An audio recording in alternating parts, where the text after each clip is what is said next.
यहाँ तक बात हो गई। अब आता हूं मैं दूसरे हिस्से पे जो और इंपॉर्टेंट और बहुत स्पेसिफिक है to the paper, which is intent of the question.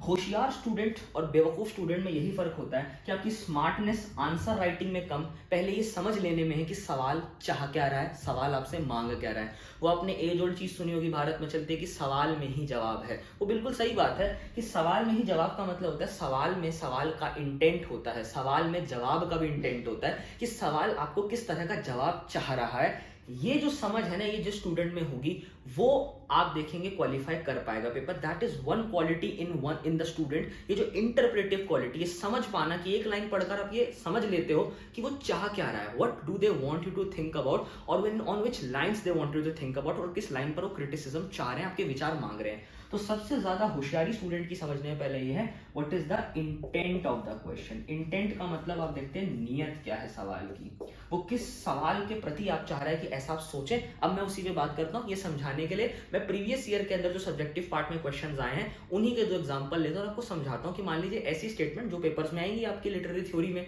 जो सबसे मुश्किल हिस्सा है। तो जब आप वो स्टेटमेंट पढ़ते हैं तो उसके बाद आपका मेंटल प्रोसेस, आपका इंटेलेक्चुअल लेवल क्या होना चाहिए, how you should approach the question, वो मैं आपको समझाता हूँ। इसको मिटा देता हूँ और वो दो सवाल लिखता हूँ। मैंने बहुत सारे सवालों में से दो उठाए हैं जो पिछले साल पेपर्स में आए थे।